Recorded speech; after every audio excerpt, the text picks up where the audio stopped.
O desenvolvimento de um lugar, de uma cidade ou de uma região é sempre uma disputa, uma luta de interesses daquele lugar, daquela cidade e daquela região.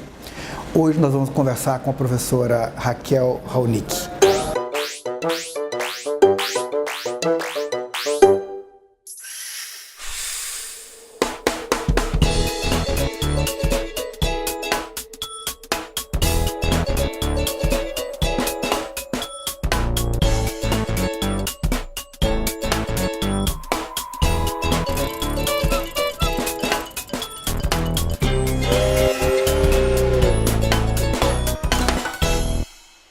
Políticas de saúde, de mobilidade, de uso do solo, todas essas consequências desse fenômeno da mortalidade por acidente de transporte terrestre influem na saúde, né? São as doenças crônicas contribuindo para o crescimento das doenças crônicas. Então o trânsito também interfere em doenças como estresse, doenças de depressão, doenças respiratórias. Então a gente entende que essas políticas de uso de solo, políticas de segurança viária, políticas de saúde, têm sim que estar integradas. E o nosso grande desafio é esse, né? Todos os atores trabalharem realmente de forma articulada, a gente integrar os nossos dados, fazer o linkage dos diversos bancos de dados para que a gente tenha de fato os fatores de risco e as condutas de risco que possam propiciar informações que venham subsidiar implementações de políticas públicas realmente efetivas e eficazes.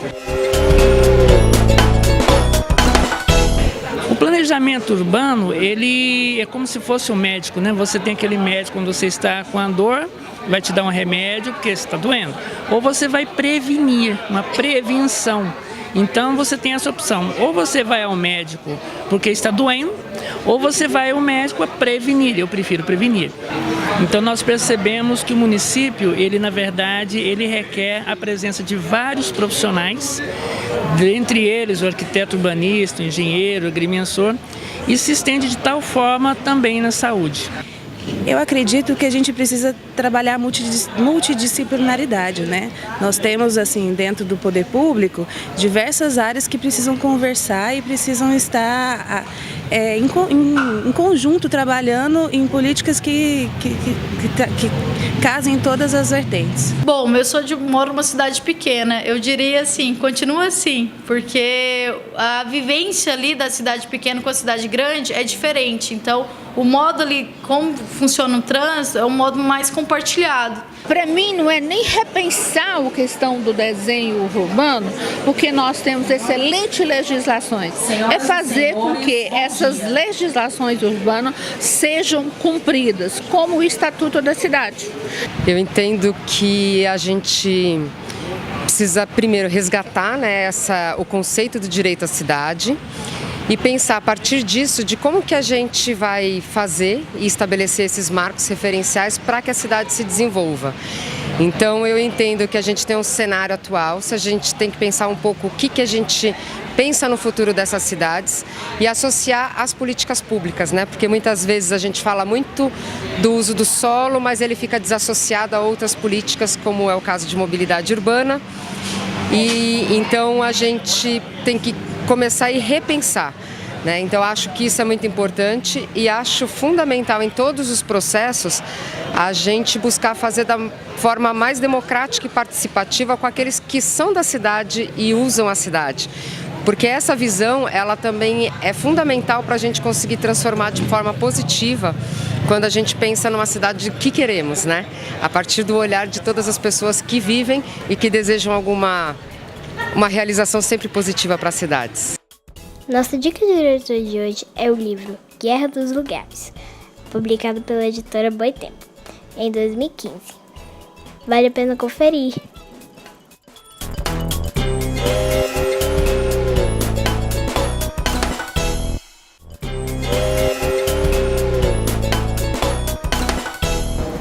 Professora Raquel,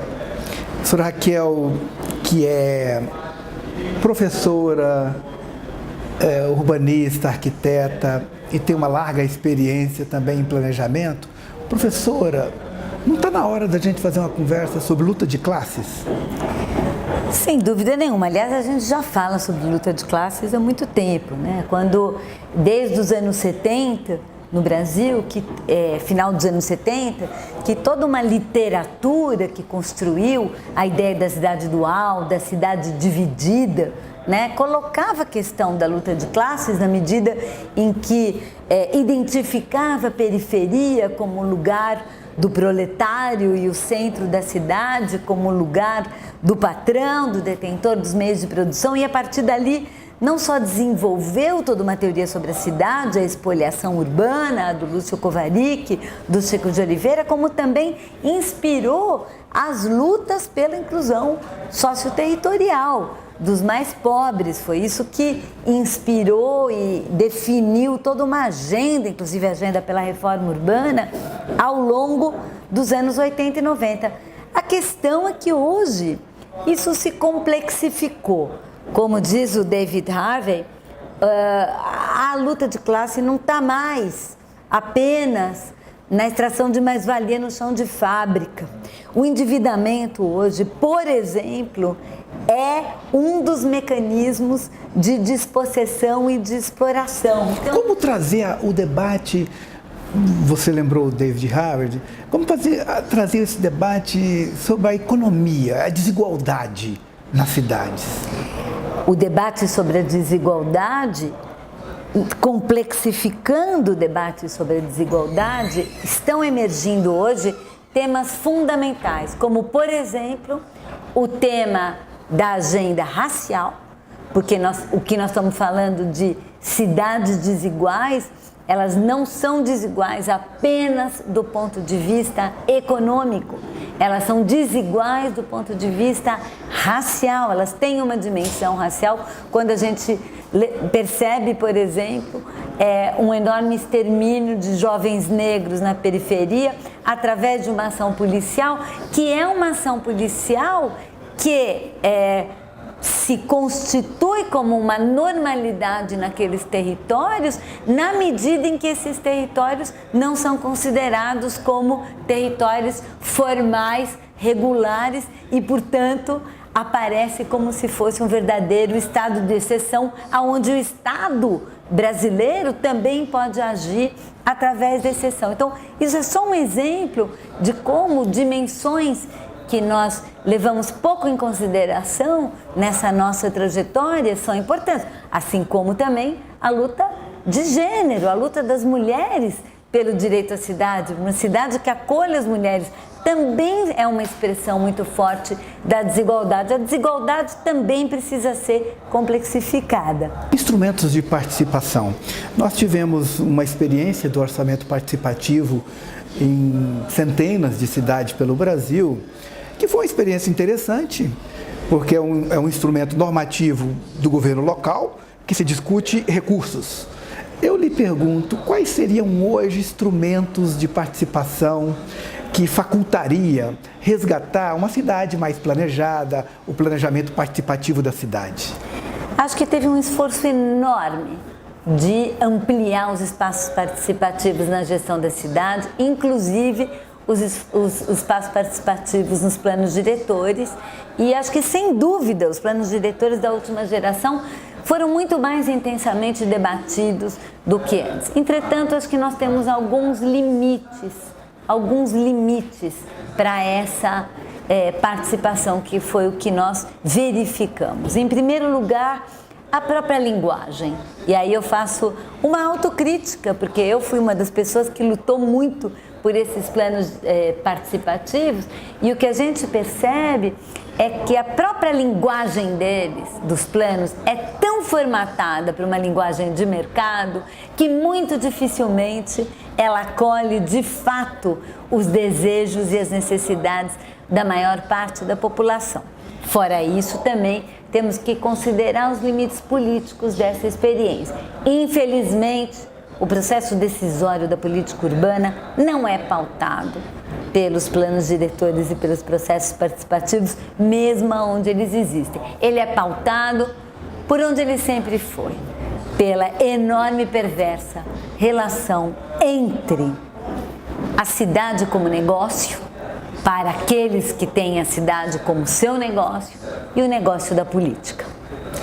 Guerra dos lugares. Professora, no seu livro, a uma determinada altura, você fala da questão o que há de velho e o que há de novo na política urbana no Brasil.